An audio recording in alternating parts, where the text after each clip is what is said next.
Thanks to the support as a channel member, Glenn Patrick. Oh, boys and girls, by the end of today's episode, we'll know whether or not we're going to make it through to the Europa League final or whether we have to rely on the Premier League as our only potential route into the Champions League.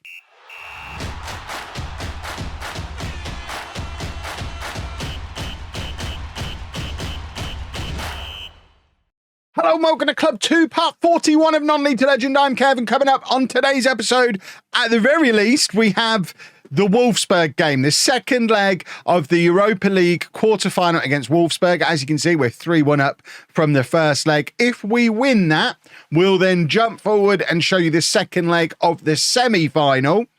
If we lose, we'll play Liverpool in the league, which, as you can see from the league table, quite an important match. Since you were last with me, we had a disappointing defeat against Spurs, did get that win against Wolfsburg, which sets us up nicely in the Europa League, and then we've beaten Newcastle, which was a huge result when it comes to our Champions League aspirations. The game still thinks we're in a title race. We're absolutely not. We're 9 points behind Chelsea with 5 games to go, and we're actually a little bit worried about Manchester United starting to sneak up behind us. They're only 4 points behind. I know we've got a game in hand, but our next 2 games are against Liverpool and Chelsea, so just finishing top 5 is going to be a challenge, although we could finish as high as second still, quite conceivably. It really depends on how the games against Liverpool and Chelsea go. But first job is Wolfsburg. Like I say, if we beat Wolfsburg, we can worry less about the Premier League, because then it becomes that bit more likely that we can qualify for the Champions League through the Europa League and pick up a trophy along the way.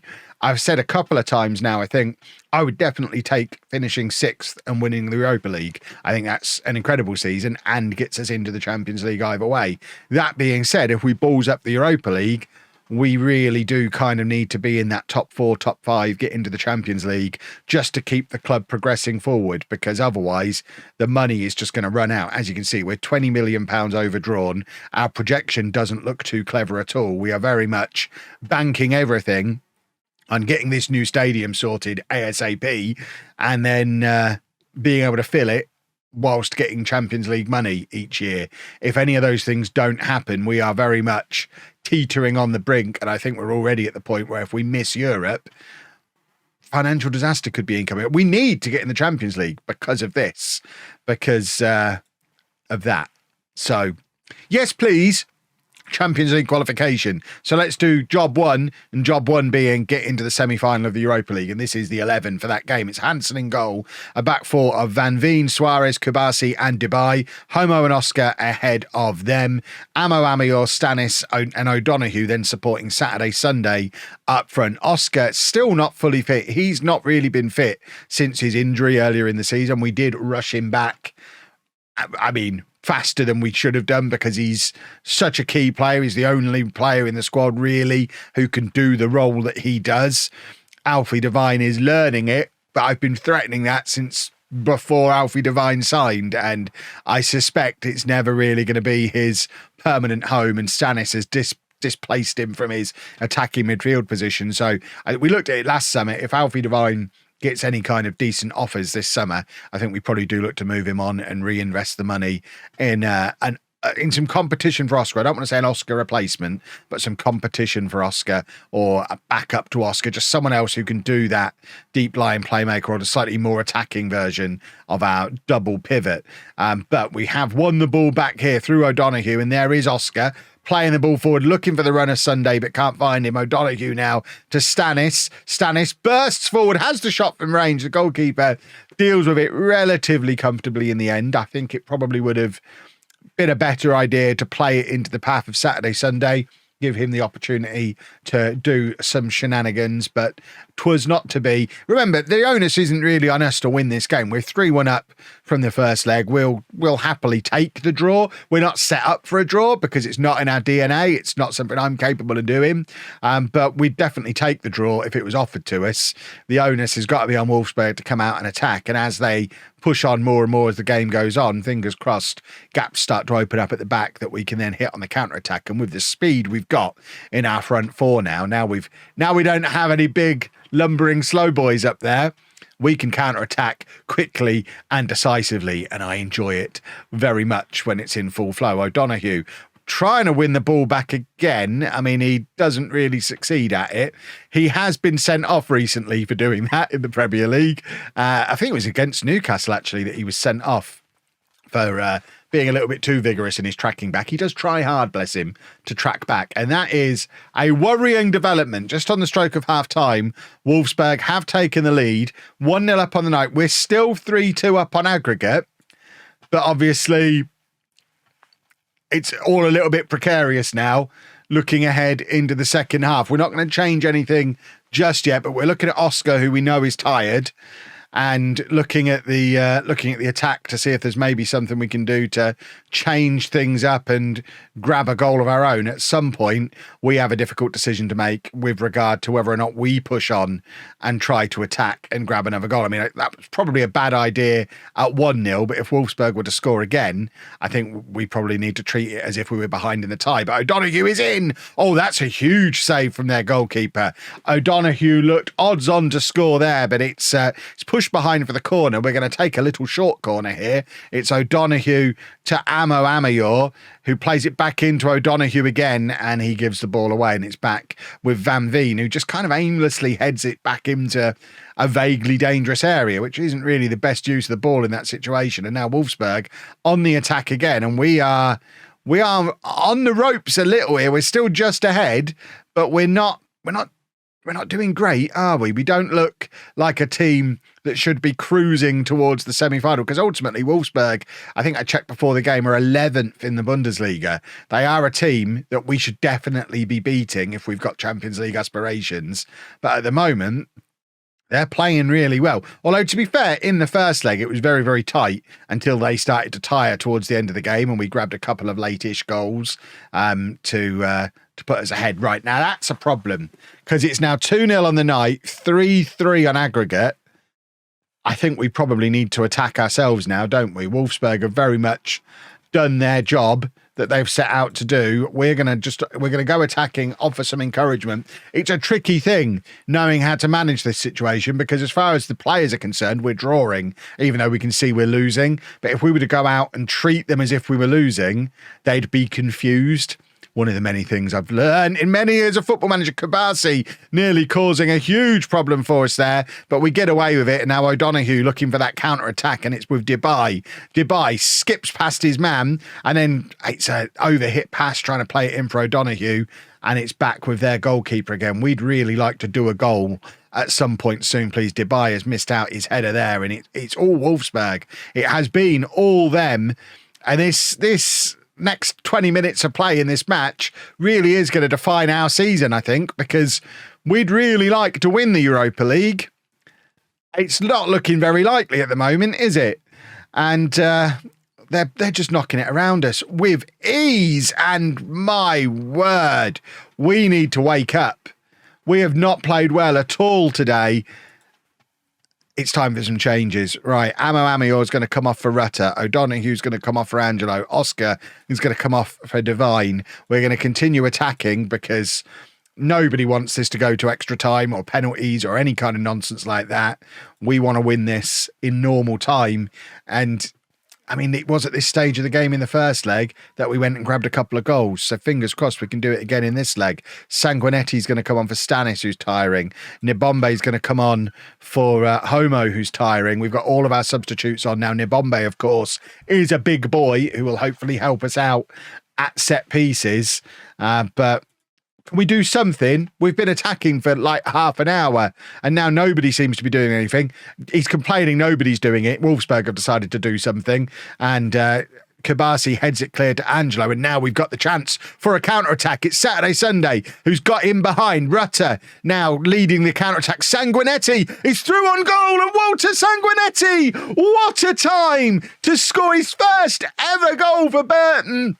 I thought he was going to fluff his lines because he suddenly found himself as the extra man as part of that speedy counter-attack, and it looked for a second like he didn't know what to do, but goodness me, he knew what to do. He was just picking his spot. He had so much time. This is what this system was all about. That goal is why we got rid of Miles Lieburn, because we couldn't have done that with him in the team. The speed we countered with there could only be achieved with these quick attacking players that we've got now.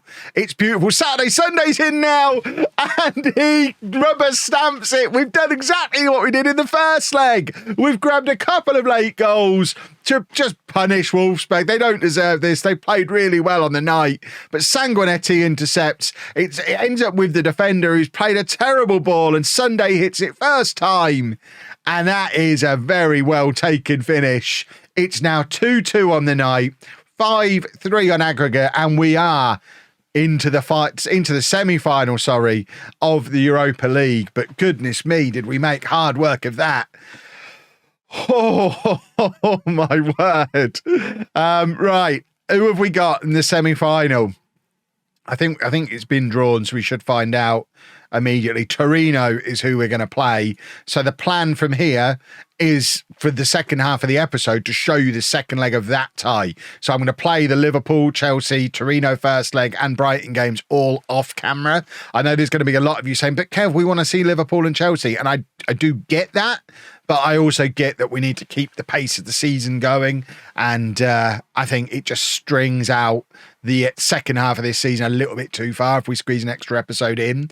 Obviously, if something significant happens in any of those games, I'll show you it as it happens. I'm still going to be sat here in my suit playing the in-betweeny bits. But the next full match will be the game against Torino, where hopefully we book a spot in the final of the Europa League, which then leads to tomorrow's episode or Monday's episode.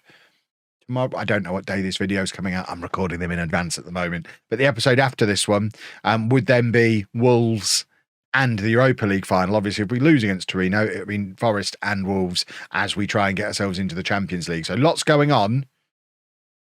Oh, that was stressful. So in-betweeny games complete, and as you can see, they've been a little bit of a mixed bag. We did manage to beat Liverpool 4-1, 2 very late goals in that game. That's become something of a theme. And then drew away against Chelsea, but managed to lose against Torino in the first leg of the semi-final. We had to play Quintana in that game because Hansen picked up a knock. And then against Brighton, we were struggling, but managed to equalise in the 81st minute. And then Pau Kabasi with a 99th minute winner means the league table looks like this. 2 games to go. We're actually only 4 points off the top of the league. There's a scenario where we win the Premier League here, boys and girls, and we are almost guaranteed a spot in next season's Champions League. But we have left ourselves with plenty to do against Torino in this second leg. They're third in Serie A. They're a good side, and we have to come from behind to beat them. We have already spent most of next season's money on 2 players we've been tracking for at least a year, if not 2 years, for the 2 of these. They're players I've wanted for a long time. Vasilis Artematas, a young English central midfielder, defensive midfielder, who's at Fulham. We finally managed to pick him up. We've tried for at least the last 2 transfer windows to sign him, if not longer. I think it goes back 2 years when we actually first tried to sign him before he was playing regularly for Fulham. We were in for him and we just could not convince him to sign. But he's finally joining us in the summer. And also Pascal Medjo, who is a player who I looked at when it looked like we were going to lose Amo Amior. He's a striker, or he's a winger who can also play as a striker. But as far as I'm concerned, we've got Amo Amior on the wing. I think this guy is a striker. Looking at the attributes we've got there, I know I'm not really an attribute guy, and I know you lot are going to be upset about his 11 finishing. Finishing. Who needs finishing? Everything else about him makes him a striker. He's 6'1". He's quick. You just need to have good physicals to be a good striker. He's got them. And again, we've been tracking him for at least a year. So that's those 2 in, which means our squad for next season, unless we lose somebody, it's done. I mean, I'd still like to bring the chap from Real Madrid back as the left back. I can't even remember his name now, other than the fact I want to call him Charlie. Colin Gray, there we go. I'd love to bring him back, but it's probably unlikely. We'll see. But otherwise, it's just going to be Wonder Kid shopping in the summer, or maybe moving. Who knows? There's still nothing. I mean, it's not even that people aren't offering me jobs. There's nothing interesting there for me to even apply to. We're being forced into staying at Burton forever, and we're going to win stuff because of it. Let's try and get into the Europa League final. This is the team for the second leg. It's Hansen back in goal. with Van Veen, Suarez, Kubasi, and Dubai at the back. Homo and Oscar ahead of him. Amo Amayor, Stanis, and O'Donoghue behind Saturday, Sunday up front. Let's get this team submitted. We must win the game. If we can win by a couple of goals, obviously we get to then avoid extra time and penalties and things like that. But priority one, win the game. That at least draws us level in the tie, and then see what we can do from there. Like I say, the first leg was a bit of a struggle, not helped by the fact that Quintana is in goal. He did make a couple of mistakes, and Pau Kubasi is in incredible goal scoring form at the moment. That's the third game in a row he's grabbed a goal in.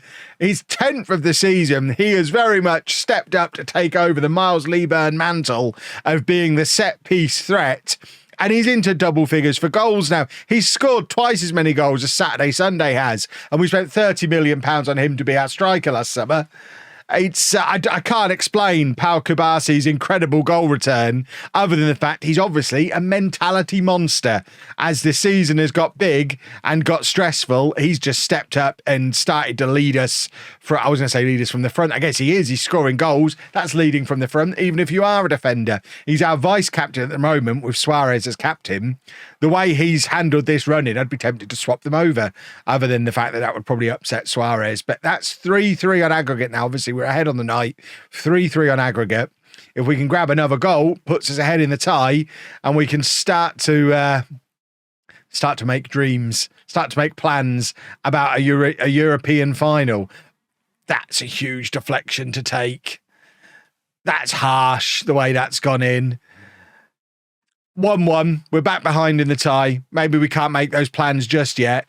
And this is a huge, huge deflection. I think it's come off No, it's not Van Veen, it's Suarez it's come off of.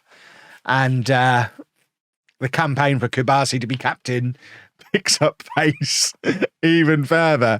Our record signing and club captain Suarez, not had the best of starts to the games, but here's Saturday, Sunday. Can he do something special? He can't.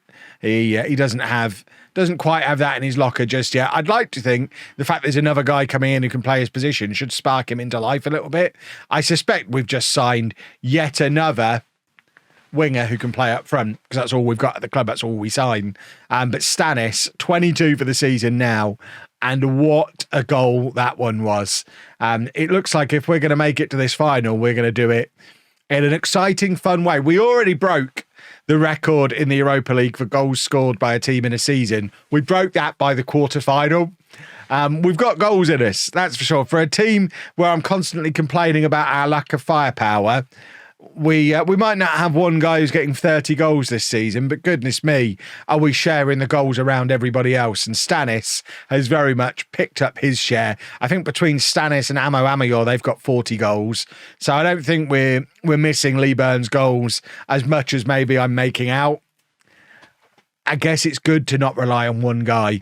Like I say, we've got them nicely shared around. Rutter's probably got between 15 and 20 goals this season and isn't even in the starting 11 today. So there's plenty of goals around this team as it is. It's back with Oscar now, and now Homo playing it forward to O'Donoghue. Back to Homo again. He slots it through, looking for Sunday. And that's Saturday, Sunday's 7th for the season. He is starting to turn into the player we thought we were signing.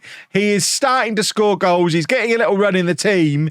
And that is us ahead in the tie. 3-1 on the night, 5-4 on aggregate now. Still by no means secure for a spot in the final. We'd like another goal for that, but we've taken a big leap towards it. But Torino are refusing to give up, the annoying little rascals. I mean, they're third in Serie A, we're third in the Premier League. It's a pretty evenly matched game between two teams that really would quite like a European trophy, I think. But at the moment, we are the team with 1 foot in the final, where we would face either Lazio or Sporting. One team I've managed before, one team doesn't exist. Oh, right. Substitutions. Suarez is going to come off. He's on a yellow card. That worries me. Oscar's going to come off because he always has to these days. He's still not recovered from from his injury that he had. Rutter is going to come on the left-hand side as well. Mentioned he's scored plenty of goals for us this season. He could just as easily have gone up front with Sunday moving out to the left. We've done that plenty of times this season, but the goal-scoring form Sunday's in at the moment. We want to keep him in at centre-forward, although he is taking all the set pieces as well. Cross comes in, looking for Kubasi again. It falls to O'Donoghue, and that, boys and girls, is the goal, I think, that is going to secure us our spot in the Europa League final. It's still something that O'Donoghue needs to add to his game. We've talked about all these other players stepping up and taking their share of goals this year. O'Donoghue not looking likely to get into double figures, despite the fact he was our first ever wonder kid, the original wonder kid, as far as Burton are concerned. But I mean, that was quite an important goal, so we'll take it. We'll take that one, please and thank you. Homo needs to come off. Nibombe's going to come on for him, and we will take off O'Donoghue, and Sanguinetti can come on that right-hand side. Stanis can stay on. And, I mean, O'Donoghue more likely to pick up a knock, I would think, than Stanis. Although, I guess Stanis probably more important. So when he's tiring, we should probably take him off rather than O'Donoghue, because Stanis is probably the key man as things stand at the moment. But let's not worry about that. Nobody's going to pick up an injury, are they? We're in the Europa League final, boys and girls. We have 2 potential routes into the Champions League, and we will find the outcome of them both in the next episode, because our next episode will be Wolves on the final day of the Premier League season and Lazio in the Europa League final. Oh, it's getting very exciting. If you've enjoyed that, please make sure you leave a nice big thumbs up on there for me. Subscribe to the channel for daily Football Manager videos. And thank you very much for watching.